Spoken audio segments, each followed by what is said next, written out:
like to call to order the Belton City Planning Commission. It's February 6th. Could we have the roll call, please? Yep. Commissioner McDonough. Here. Commissioner Walton. Here. Commissioner Wilson. Here. Commissioner Crate. Here. Commissioner Monahan Bass. Here. Commissioner Vest. Mayor Larkey. Here. Councilmember Prine. Here. And Chair McPherson. Here.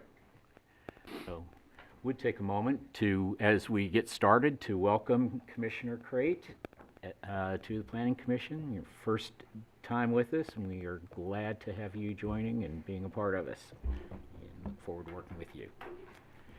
So, this evening we do have several items that fall under public hearing and also several under non-public hearing.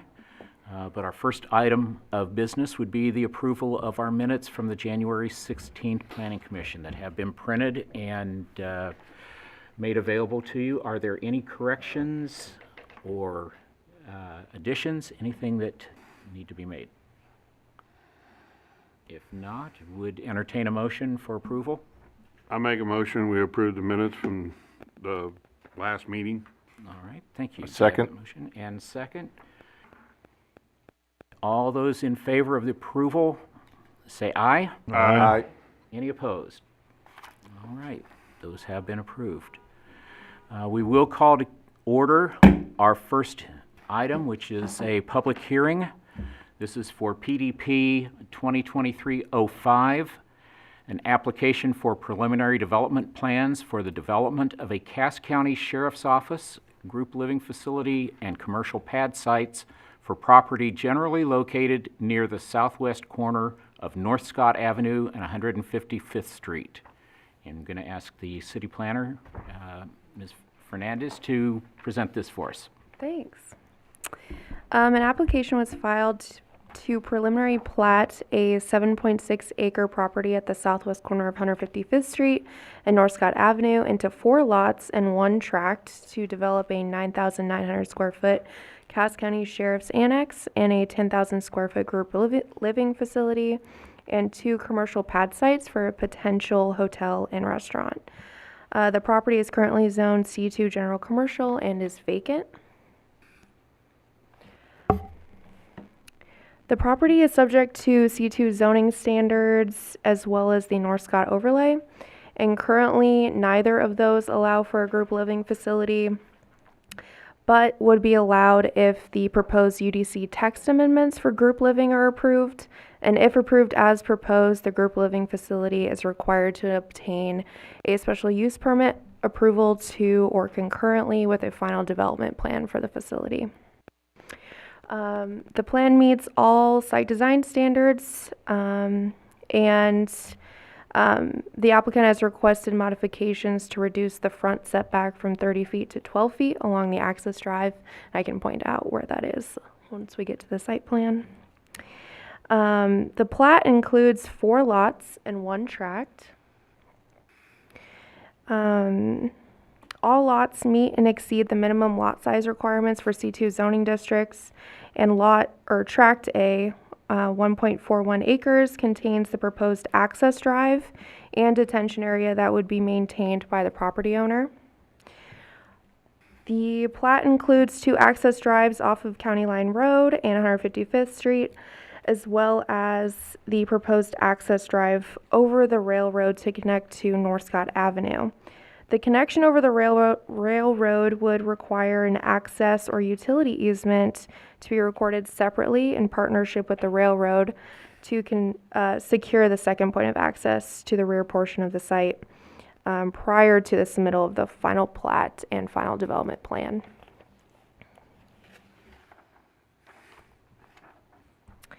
The preliminary site plan indicates that lots 1 and 2 on that left side there on the screen are proposed to be the 2 commercial pad sites for later development, and lot 3 in the center is proposed for the Cass County Sheriff's Annex, and lot 4 on the back side is proposed site for the group living facility. The site plan also indicates preliminary parking counts and parking layout, which are subject to change based on the development and use of the sites. Staff does have concerns over the excessive amount of parking for the sheriff's office in the center, which includes 197 spaces compared to the 33 spaces that would be required based on the building footprint of the site, which is almost 6 times as much parking as required by code. So staff recommends a 20% reduction in the proposed number of parking spaces, which would take it from 197 spaces to 158 spaces. Or parking analysis submitted with a final development plan that would justify the amount of excessive parking on the site based on the use of the structure and what might be happening there. A final development plan will be required for each of the lots as they develop throughout the site plan.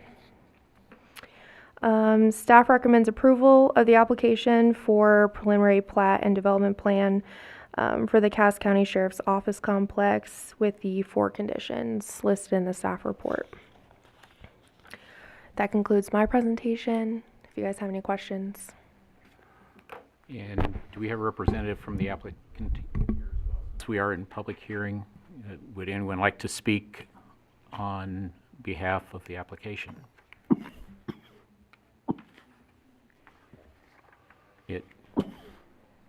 And since it is public hearing, we will open it for anyone that is with us before we have our discussion as the commission. But ask if anyone is here that would like to speak either in favor or in opposition to the plan as presented. And if you'll come to the microphone, state your name and address for the record, and Okay. It'd be Joseph Klaus, 231 155th Street or County Line Road, Belton. The lots that are going to be sold off on the front, maybe for potential restaurants and motels or hotel, are they going to own the land underneath it? Is it a lease on the land, or what kind of?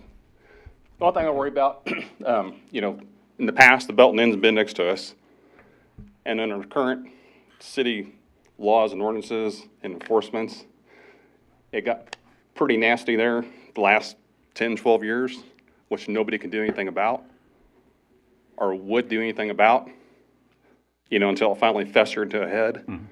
So I'm just curious about these lots and how they're going to be managed, and who's going to manage them, and what restrictions they're going to have on them. okay. That's my concern. I know if the sheriff's station owns the entire thing, there won't be a problem. It's what happens maybe to the potential buyer or owner of those lots, and his entities and his life events. Okay. That's my concern. Staff, do we have an answer that we can provide for that? So the owner of the property could either keep it as a land lease or sell both parcels off to individual owners. I will say we will require final development plans for anything that happens on those 2 front properties. So there will be a planning commission meeting for those proposals as they come through. And I will say a restaurant and hotel are preliminary. They're on here as a concept for what it could look like, but they are zone commercial, so anything allowed in our zoning under commercial could go on those 2 lots. Okay. All right, that's my only concern right now. All right, thank you. Thank you. Anyone else have any comments or questions, pro or con, to the consideration before us? All right, seeing none, we will close the public hearing and open it to the commission. Commissioners, are there any questions that you have for staff or for the applicant? Here? Yeah, number 3, when you want to reduce their parking, I know they, at one time in a meeting I went with them, they needed a lot of parking for special events and stuff. So I'd be concerned that we're cutting their parking down without them being involved in it. I mean, are you guys okay with that, or you're okay with the reduced amount of parking?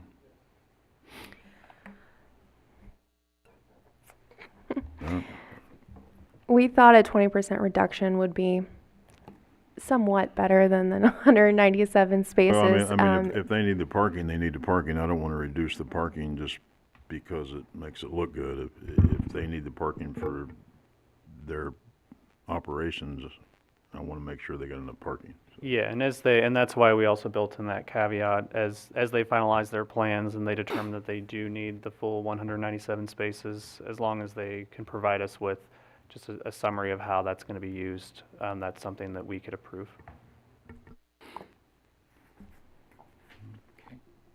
Any other questions? That was going to be my question, was if there was a reason, and you answered that, what the reason was for having so many. That does make sense. So, any other questions, comments, or? You said you were going to point out where the setback. You're right, I was. So the way they show it on their preliminary site plan is that this restaurant comes very close to this access drive. So that's where that front setback would be reduced. So that was purely based on this preliminary site plan. But in the future, if a final development plan comes across and that's not the case, that's not where the building is located, then that's okay. But just in this case, that building doesn't quite meet our requirements for setbacks. So that's where that came from.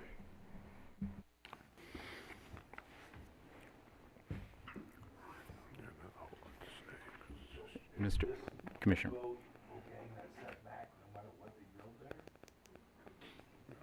Yeah, wouldn't we want to put that with that final development plan? Yeah. In case, for whatever reason, it changes, I would hate Yeah, to. that the setback can be modified with the final development plan.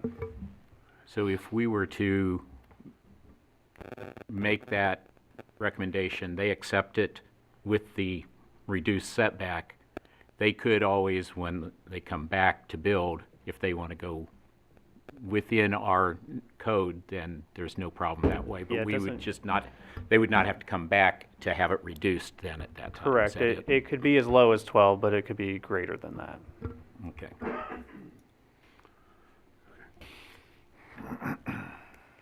Any other questions? Or we could entertain a motion. I'd entertain a motion to approve PDP 2023-05 as presented. I'll second it. All right, thank you. We do have a motion and second. Any final comments or questions? Seeing none, could we have the roll call, please? Yep. Commissioner McDonough? Aye. Commissioner Walton? Aye. Commissioner Wilson? Yes. Commissioner Crate? Aye. Commissioner Monahan Bass? Aye. Mayor Larkey? Yes. Councilmember Pryan? Aye. And Chair McPherson? Aye. All right, so that has been approved as presented to us. And we will have more coming up with that under the non-public with the preliminary plat. The next item we have, and again, we will call a public hearing to order for UDC 2024-01, request to consider text amendments to the Unified Development Code, UDC, related to group living, zoning, and use standards, rooftop, building-mounted, and ground-mounted screening standards, and marijuana facility buffered standards. And our director will be presenting this. All right, thank you, Chair. Before you this evening are UDC text amendments related to group living standards, screening, and marijuana buffers. The first one, as Jenna alluded to in her presentation, includes some adjustments to group living. The primary changes to that would be cleaning up some of our language that's a little bit outdated in current terminology. Summary is in the staff report, but I'll try to go through this, even though it's really hard to read on the screen. So the changes include changing the terminology from halfway house to transitional living, removing nursing care facility and combining that with residential care facility. I'm removing foster home, which is not anything that I've seen in any other city code. And so we're removing that. And then currently, group living not otherwise classified is allowed with conditions in residential zoning districts. And the way that I've read that and interpreted that is that that was intended to be group home, which typically do have some conditions but are allowed generally by right in residential zoning districts.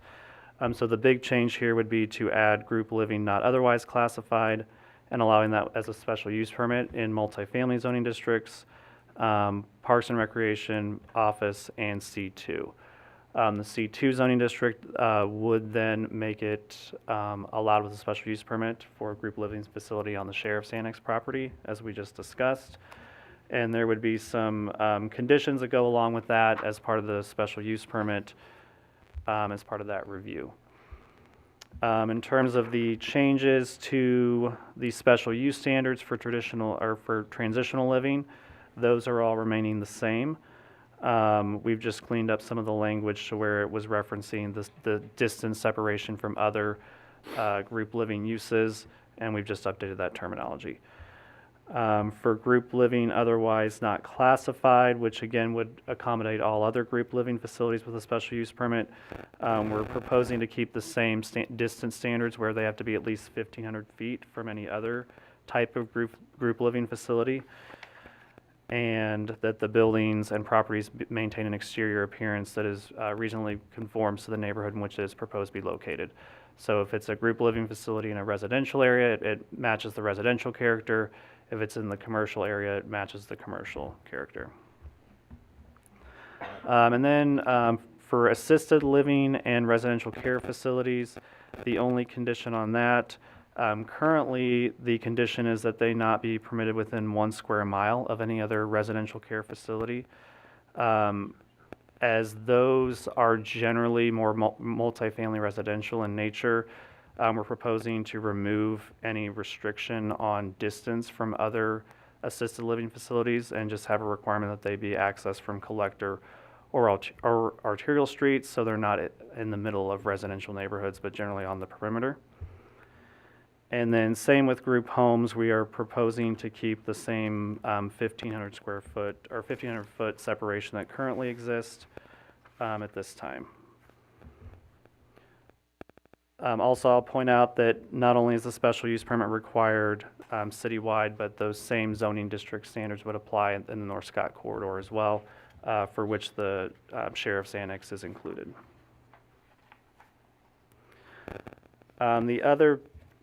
The second piece of code amendment that is proposed tonight is related to the screening of rooftop and ground-mounted equipment. Currently, the language in the code is just not clear enough, and so there have been some instances in recent years where we have had some conversations with different designers, architects, and contractors on the interpretation of that code. So we're just cleaning that up. That language generally matches some other cities in the metro, including Overland Park, in terms of how they regulate that.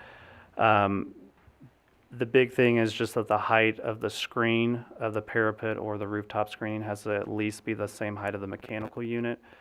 We believe that that will sufficiently screen from ground level and adjacent sites, except in instances where it may sit lower, in which case there may need some additional height on that screening. And then the electrical, mechanical, utility meters, all those would also still need to be screened with evergreen landscaping or some kind of fencing or walling that matches the building. And then the last part of the code amendments are related to marijuana facility buffers. We've had some questions from different potential operators of facilities in terms of potential locations, and our current standard is 1,000 feet, which was what was adopted in 2019 with medical marijuana. And then we kept that same 1,000 foot buffer from schools, churches, and daycares when we amended this in December of 2022. Maps have been provided with the UDC amendments that show what the buffers currently look like. So here's the current 1,000 foot buffer showing all of these schools, churches, and daycares in the city. And then the areas in red are potential locations for dispensaries. The areas in purple and yellow or orange are where you could potentially have cultivation and distribution facilities. There are a number of commercial districts that are left out of these potential site locations, including all of downtown, quite a bit of the commercial areas east of I-49 on 58 Highway, and then all of the commercial areas east of I-49 on 163rd Street, as well as some fairly large gaps of North Scott. There's two other maps in there for a 750-foot buffer and then a 500-foot buffer to show how much additional commercial and industrial space becomes available for those facilities. Should the Planning Commission be interested in reducing that buffer. I will mention, as I mentioned in the staff report, there are some other cities in the metro that do have reduced buffer standards. Raymore is one city that has a 500-foot buffer requirement. And there's a number of other cities that are 750 and some as low as 300. We are currently proposing a 500-foot buffer based on Raymore's and are interested in hearing if the Planning Commission has any concerns or thoughts on that. That concludes staff's presentation on the amendments, and I'll be happy to answer any questions. All right, thank you, Director. This is, since we are under a public hearing right now, we will open the floor for any comments, questions from anyone here in attendance. And if you'll just come up to the microphone or to the podium, give us your name, your address for the record. I appreciate that. Yeah. Thank you, Mayor, Council. My name is Boston Dickerson. I live at 428 East 71st Terrace, Kansas City, Missouri. And my family and I have owned and operated retail pharmacies for the past 30 years. We had Gillen Pharmacy in Harrisonville and decided to get into the marijuana business when it became medical. With that, we applied in Belton at the current Dutch Bros location. If you guys will remember, that used to be a Sheridan's. Unfortunately, we were not awarded that application due to state scoring. We had to go through a 2-year appeal process to get that license. So we were recently awarded that license in September. I've been working with Matt and Jenna for the past 3-4 months to find things in the city that would still work for us. And as you guys can see, it's pretty restrictive here. It takes out about 60% of commercially viable real estate that we can use. And, with there being a couple dispensaries in Belton, I know the one there by Big Al's Liquor is currently moving out, going down to Joplin. So, that's going to increase the demand around, or reduce supply, which increases demand rather, and will take some significant tax revenues from the city. So we have all intention of operating in Belton. We want to be good stewards. We're professional operators who've been in the industry for over 5 years, and we appreciate the consideration. We've picked out 3 locations, but the one that we're looking at most closely is Eckerd Price State Farm. They're across from the Quick Trip. The gentleman over there is looking to retire soon, and we'd like to buy that building. I've been working with Matt, and I think it's about 748 feet from the church line as we've kind of went back and forth on. So that and a couple more areas are fairly restrictive, and I ran some numbers just on our current dispensary locations in Carthage and Lebanon to give you guys an estimated tax impact. And at the current numbers down there, which is less population, we're currently generating about $750,000 a year for the city and another $200,000 a year for the county. So as a local Cass County resident, grew up in Archie, I would love to be able to bring access to these facilities a little bit closer to Belton and hopefully add some tax revenue and help the whole community. Thank you. Thank you. Anyone else like to comment either in favor or in opposition to the proposed boundary change? right, seeing none, we will close the public hearing. And we'll again open this to the commission for any questions, comments. Just a reminder, all commissioners, please make sure that you turn your mic on before you speak.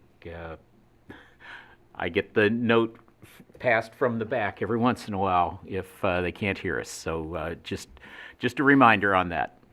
So, but any comments or questions? I got a question. Matt, what do we have to be zoned for these establishments for both the dispensary and cultivation? The dispensaries have to be zone C2, general commercial, and then the cultivation and distribution facilities have to be zone M1, light industrial. Okay. And then my second question for you is there a scenario where we can approach these things just like as a one-off, or does it need to be, can they come and ask for a amended to this, or does it need to be, we vote on it here and that's what it sets at? So the way that we've handled it, as well as most cities have handled it, is just not to get into any legal issues, is to treat all of them equally, Okay. as opposed to a case-by-case basis, which is why we don't do these, why we don't approve them as special use permits, because that opens up, the potential legal challenges. So everybody is treated equally in terms of the zoning and the conditions that apply to it.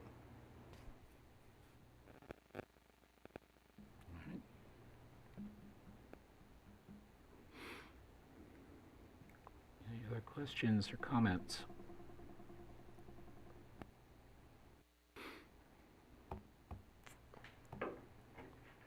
Any motion?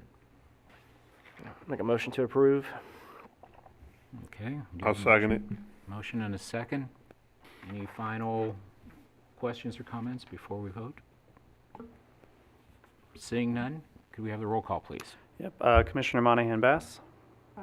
Commissioner Crate. Aye. Commissioner Wilson. Yes. Commissioner Walton. Yes. Commissioner McDonough. Mayor Larkey. Yes. Councilmember Pryan. Aye. And Chair McPherson. Aye. All right. So UDC will be updated as, with the updates as presented. All right. That concludes the public hearings. We'll move to non-public hearings. The first item would be PP 2023-05, an application for preliminary plat for the Cass County Sheriff's Office Complex, a proposed 4-lot and 1-tract commercial subdivision on 8 plus or minus acres, generally located near the southwest corner of North Scott Avenue and 155th Street. And we'll have Ms. Fernandez. I don't have anything further. My presentation included both the plat and the preliminary development plan. Okay, so same information that we heard during the public hearing. So any questions concerning the preliminary plat for staff or the applicant? Or is there a motion? Motion to approve preliminary plat 2023-5 as presented. I'll second it. All right, thank you for a motion. A second. Any final comments? Seeing none, could we have the roll call, please? Commissioner Walton. Aye. Commissioner Wilson. Yes. Commissioner Crate. Aye. Commissioner McDonough. Commissioner Monahan Bass. Aye. Councilmember Pryan. Aye. Mayor Larkey. Yes. And Chair McPherson. Aye. So it has been approved. We move to item B, which is FDP 2024-01, an application for final development plan of Chief Storage, a proposed self-storage facility located at 1901 East 173rd Street or Cunningham Parkway. And Ms. Fernandez. Thank you. An application was filed for a final development plan to develop a 99,050 square foot RV boat storage facility at the southwest corner of Cunningham Parkway and Peculiar Drive. The subject property is zoned M1 light industrial and surrounded by the Belton Water Tower and a self-storage facility. The property is currently vacant.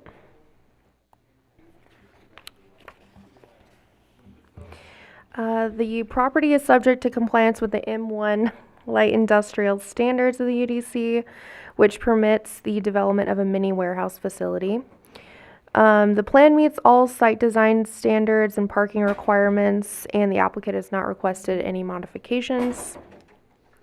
The proposed site plan indicates that the development will be completed in phases. Phase 1 includes 59,410 square feet of storage buildings, and Phase 2, the remaining 39,640 square feet. So Phase 2 is this grayed out area there. The parking standard for mini warehouse is 1 per 1,000 square feet, which will require 9 parking spaces. Since this is a facility that will not have a front office and will only be accessible to those unloading and loading storage units, formal parking spaces have been provided. In lieu of spaces, large drive aisles have been added to accommodate large vehicles and any parking needs. Staff believes that based on the use of the property, the drive aisles will accommodate all needed parking. The proposed ingress and egress for the site is a 30-foot access drive off of Cunningham Parkway or 173rd Street, which meets all UDC requirements for access. And a 6-foot tall black aluminum fence will circle the property that will require customers to swipe in to access the site.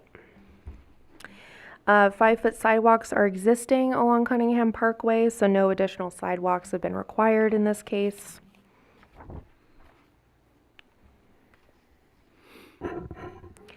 The proposed landscape plan includes a mix of shade trees, evergreens, ornamental trees, and native grasses.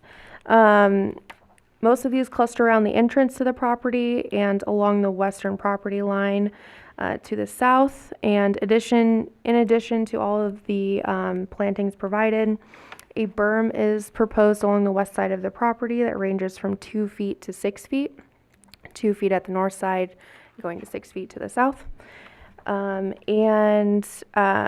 This will provide an additional landscape buffer to Deanco Parkway, which is this road on the west side if it ever develops. Currently, it's not.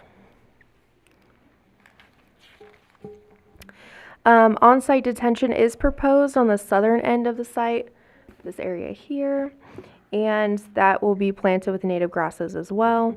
There are several conditions in the staff report that will need to be addressed prior to building permit issuance. So there's a whole section in the conditions section for that. The north-facing facades have a 50% stone wainscot and architectural metal panels, which will be seen from the street. So those north-facing facades had an enhanced materials on them. The other exterior-facing facades include flat architectural panels, while the interior facades of the buildings include ribbed metal panels. So the materials are shown here. This material shown at the top is the street-facing materials, and then this ribbed metal material is interior, where the overhead doors will be placed.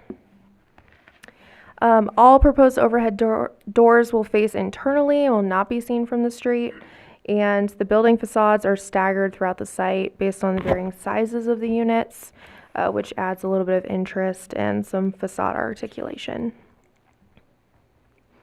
A stone-based monument sign is proposed on the north side of the site along Cunningham Parkway or 173rd Street, which is proposed to be planted with native grasses as well.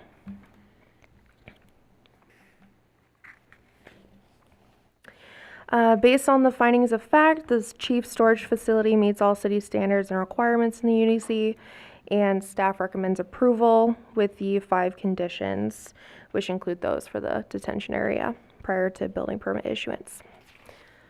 That's the end of my presentation. I'm here for questions.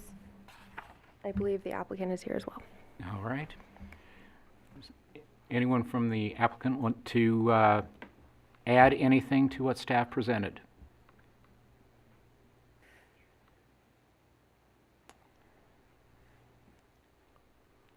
Good evening. I'm Keegan Amos with Davidson Architecture and Engineering, 4301 Indian Creek Parkway.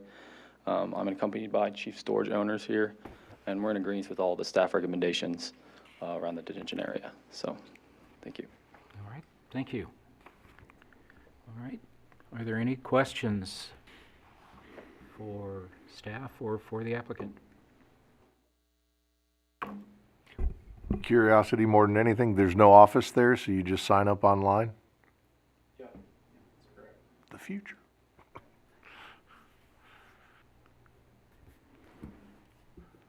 Any additional questions? Mayor? Are you okay with this?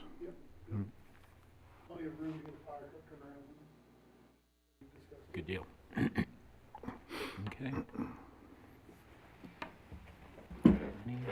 I move we approve FDP 2024-01 as Thank you. presented. I second. Thank you. We do have motion and a second. Any final comments? Seeing none, could we have the roll call, please?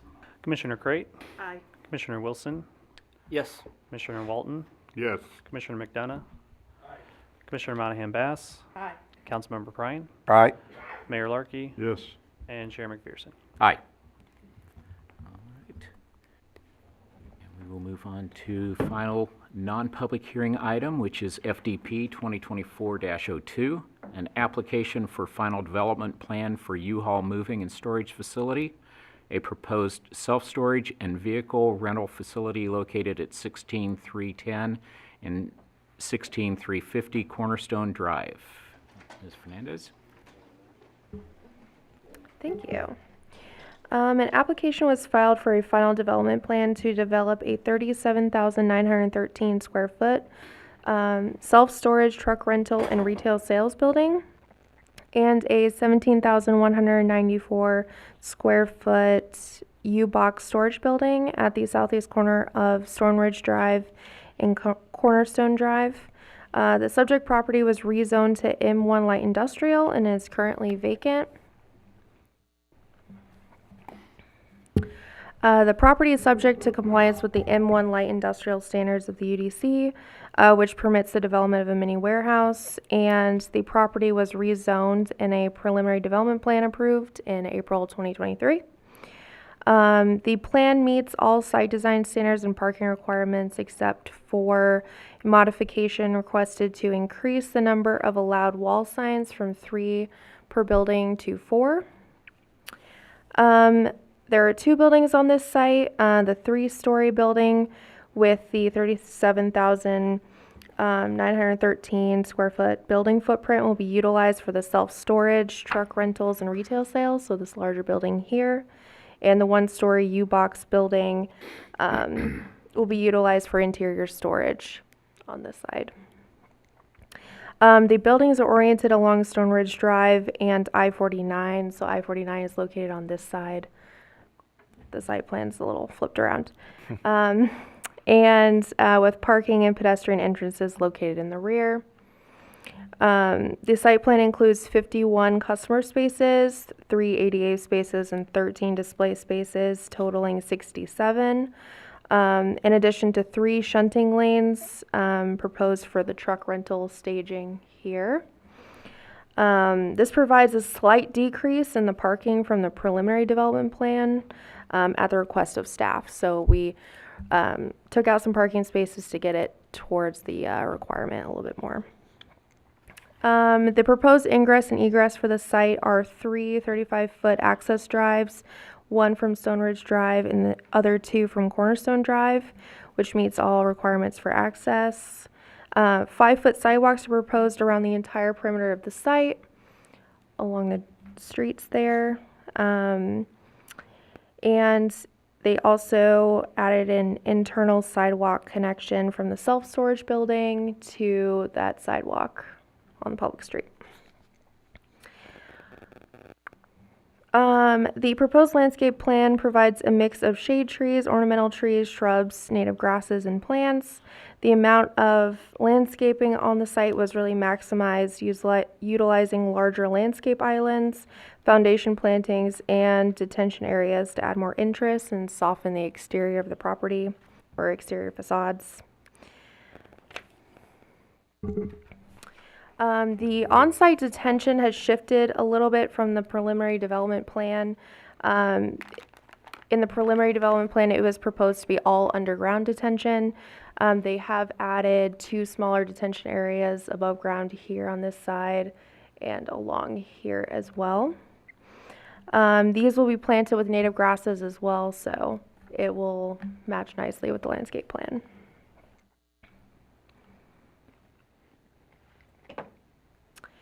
The self-storage building provides a storefront entrance with windows on the northeast corner of the building and provides overhead doors for drive-in storage for unloading and loading. The U-Box building provides a pedestrian entrance on the east side of the building and utilizes a loading dock on the south. Both buildings are comprised of similar color palette and materials, and they generally match what was provided with the preliminary development plan. The white material is a stucco embossed metal panel, which is accented with some beige horizontal panels and faux walnut end caps. The color accents are provided with vertical metal panels of differing colors. So all of these vertical panels here are of various colorful colors. Colorful colors. Yeah, a rainbow of colors. The U-Box building also features faux orange doors, which adds some color interest as well on that side. UDC section 28-2 requires that a minimum of 50% of the front and side facades consists of masonry materials. Staff believes that the metal paneling matches the same sort of material as masonry. So we will accept a architectural metal panel in place of masonry. And the signage provided indicates the self-storage building will have 4 wall signs. That's where that modification comes in. They just have 1 additional wall sign added on the larger building here. The applicant has requested modification, and we believe that due to its frontage on I-49 and it being a larger building, that we think that the modification wouldn't negatively impact surrounding properties.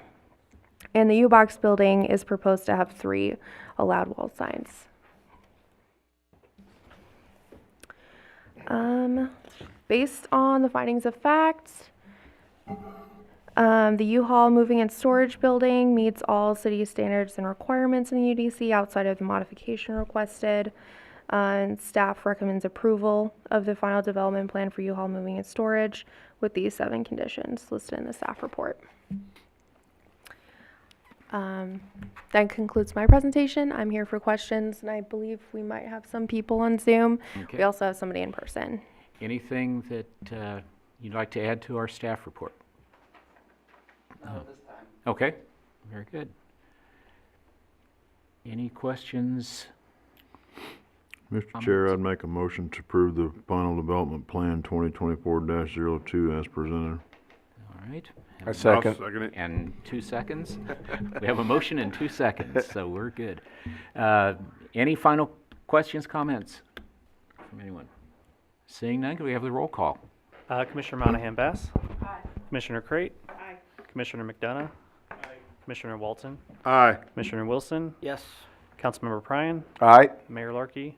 Yes. And Chair McPherson. Aye. All right. So that has been approved as well. Director, do you have a comprehensive plan update for us tonight? Yeah, just a short one. We did have a steering committee last night. We did not have very many committee members in attendance, so we didn't discuss, didn't get into future land use map discussions, but we did talk about the 7 key themes of the comprehensive plan, which are each chapters in the comprehensive plan and the specific priorities that will go along with each of those. I will share more information about that with the Planning Commission as soon as that's kind of been finalized with the consultant team. But the next thing we're working on is the future land use maps and the sub-area plans, which we hope to have some more information over the next month to be able to share more about that.